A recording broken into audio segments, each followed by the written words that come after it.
Quick question. How much of Egypt do you think you know? For example, if you were looking at this person, would you know who he is? And what about the things written all over his coffin lid? Do you know what they say? What about this brown skin with all these patterns around them? Do you know what they symbolize? These geometric shapes, these mountainous geometric shapes, what do they represent? Looking at a coffin in this way makes you realize that there's a macro Egypt and a micro Egypt. The macro Egypt are the pyramids, the temples, the churches, and all the other places of worship that existed. Even the great separation between the north and the south is something grand. But if you boil it down to the minor, the small, you realize that you haven't even started learning anything. If this was written in English, we could all be reading it so easily, just, oh, okay, that's what it says, that's what it says. But think about it. This is something that back in the day, there were people who were just like, who could look at this coffin lid once with one glance and be like, that's what it says.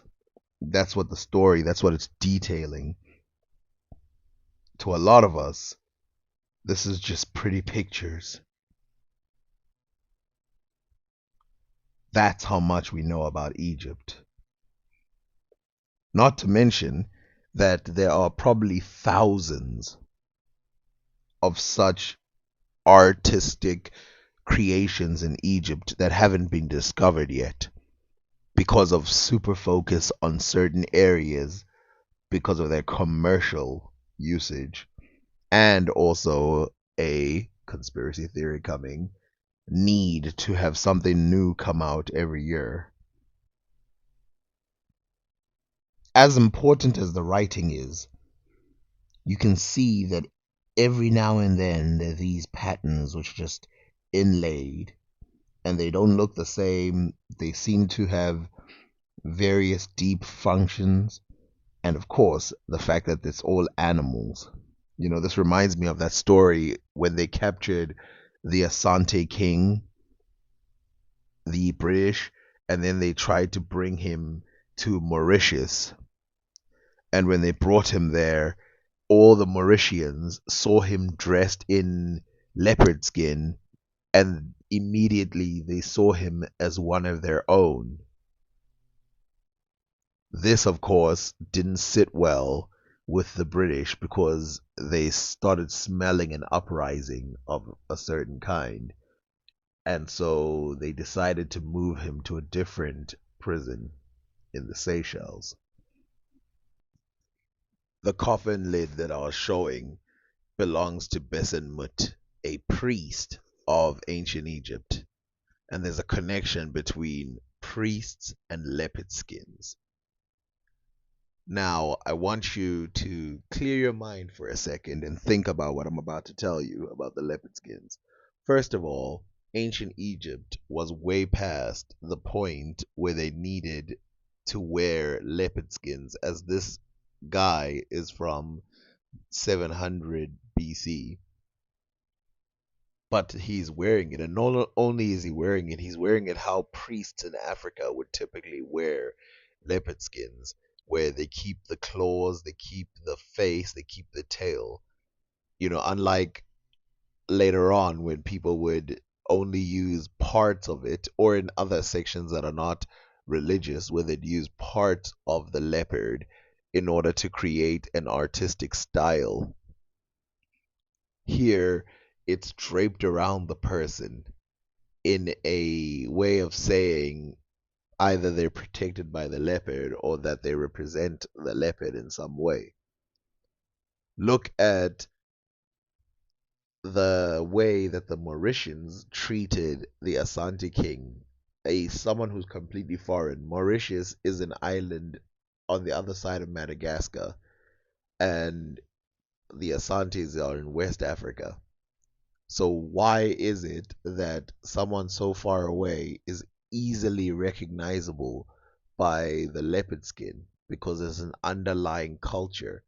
And when they saw that, they instantly went, damn.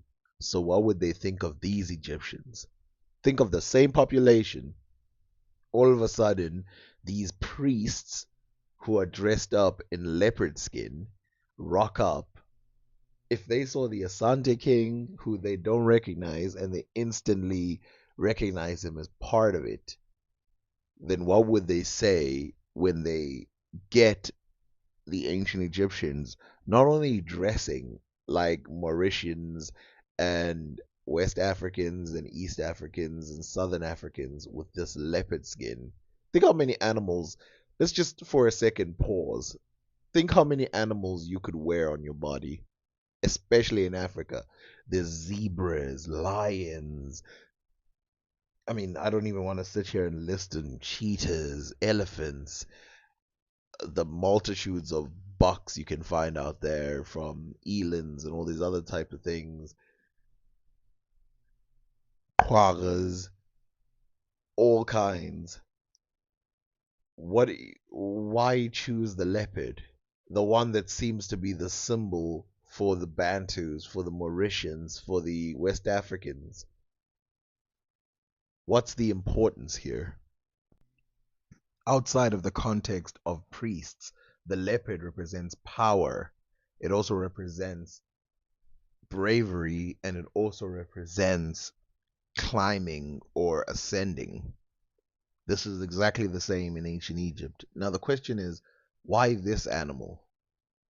And I said it before, why this animal? Why not a hippo? Clearly, a hippo represents much more power and it represents much more bravery. Why not a lion? Think about it, king of the jungle, according to the Europeans. Why aren't these people just all assembling lions, one of the most fascinating creatures in these areas? I don't know, there's so many you can choose from, but they both settle on a leopard.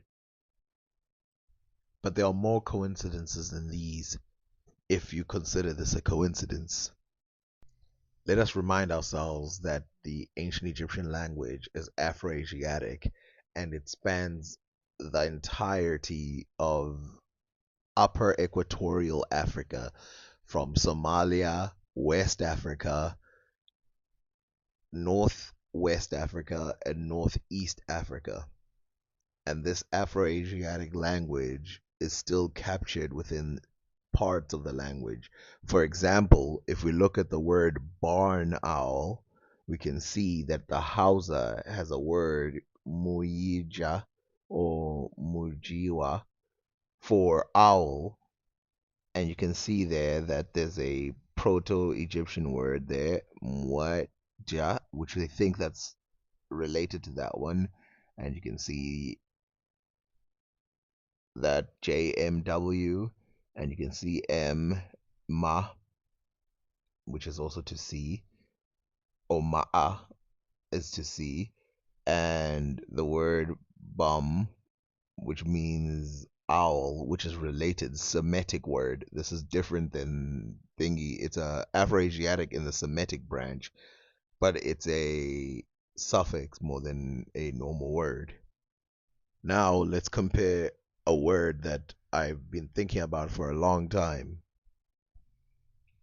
Okay, so if we go to Igbo in West Africa, you can see there that the word for barn and building is the word oba. The word oba, akwokwo, is a library. So it's a building for learning, oba. And you can see there, barn. Keep in mind, barn, where you keep animals, and the word building is the same. Keep that in mind. It's important. Now let's go to Zulu. Look at this word, baya. You can see there the full word would be isbaya, but you can see in brackets, isi is just a prefix. It's like the. So baya, oba in Igbo, Isbaya in Zulu. And you can see that it's written cattle enclosure, hedge, and all used jocularly of the space enclosed by the head ring and so applied to the wearer himself. So those round buildings that I've shown you in Zulu, which are enclosures for humans and cattle, those buildings that I've shown you, they're called isbaya. It doesn't matter if it's for humans or not, they're called isbaya, enclosures. Also, the o in oba is also a prefix, so the word would be ba. So it's baya and ba. Now I know what you're thinking. Oh, okay, so these two languages are part of the Niger Congo languages. They might be two distinct language groups, definitely two distinct language groups, but we know they have a common origin, so this is no surprise. Well, that's good. But what about this one? If we see here, we looking at the Dinka language. This is a dictionary of the Dinka language. The Dinka language is in the Nilotic region where all the really dark-skinned black Africans are. And you see here this word Gerbai. That word Baai means house. The Ger means surround. And Gerbai means set up a house, start a new home, marry. I shall first marry and then start a new house. Yen abigan tia babai loka. I don't know how to say that perfectly, but there it is. But if you see here, right underneath the word ger, right there, surround, make a circle. Make a circle for a hut. Remember that? Enclosure, a barn, go around. This will bring into context why I kept showing you those stone circles of Zulu, but I'll get back to that. Look at this part, right? By, you can see it there, Beei or Baai, and you can see there it's written abode, compound, habitation, homestead, group of houses, village, country, area. This is by. You can see there, by. This is the Dinka language. Let's remind ourselves Baya in Zulu, Oba in Niger languages, including Igbo and Yoruba and all those, but I just pick one. And now let's move on to the Afro-Asiatic languages. This includes ancient Egyptian. So we can see here P and an R is one of the hieroglyphic adopted into the Proto-Sinaitic script, the earliest known alphabet writing system.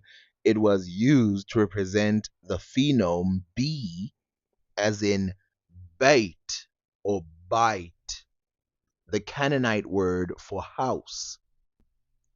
Now I want you to keep that in your head. The Canaanite word, Canaanite is an Afro-Asiatic word, language for bite, and this is proto-Sinaitic. This is the middle ground between ancient Egyptian and the Canaanite script.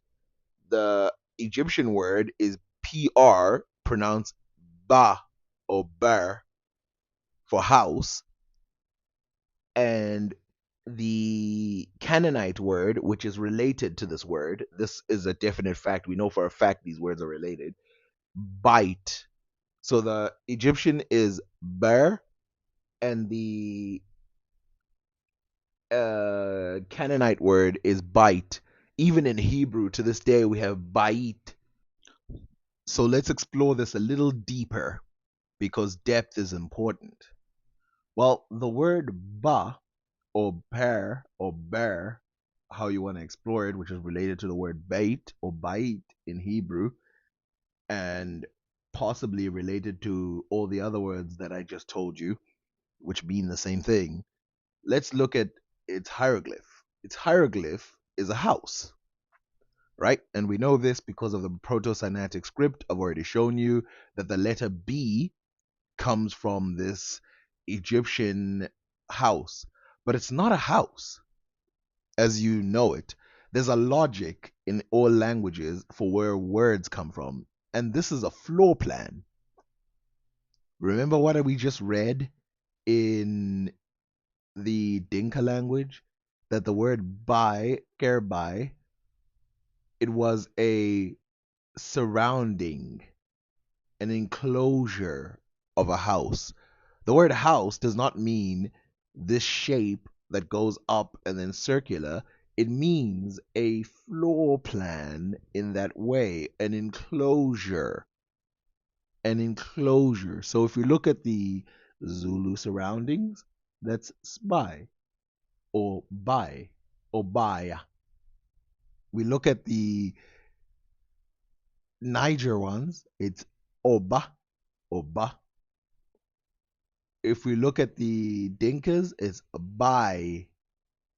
If we look at the Hebrew, it's baya or bayit, bayit.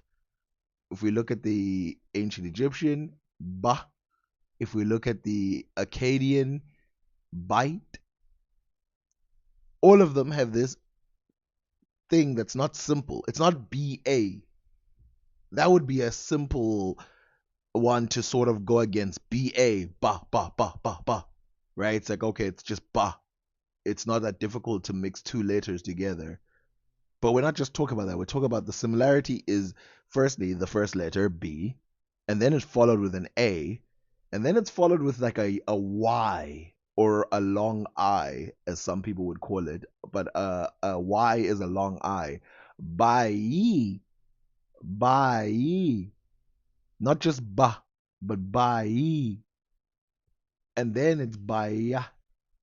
And you can see in the ones where this has disappeared, like the ancient Egyptian and the Igbo, it still captures it perfectly because you can compare the languages that are similar to it. So Oba, right, in the Igbo language is comparable to Zulu. So you know that it's similar in that way. The Egyptian one, Ba, is related to the Akkadian, which is bite, easy. So you can see that the bite was always there.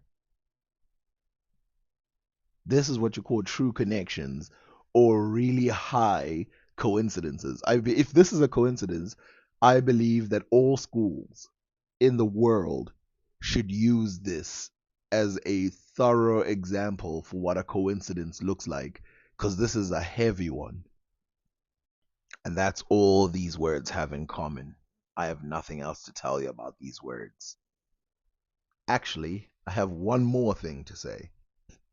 The word dig in ancient Egyptian is also ba, and you can see it in Coptic and other Demotic and other languages.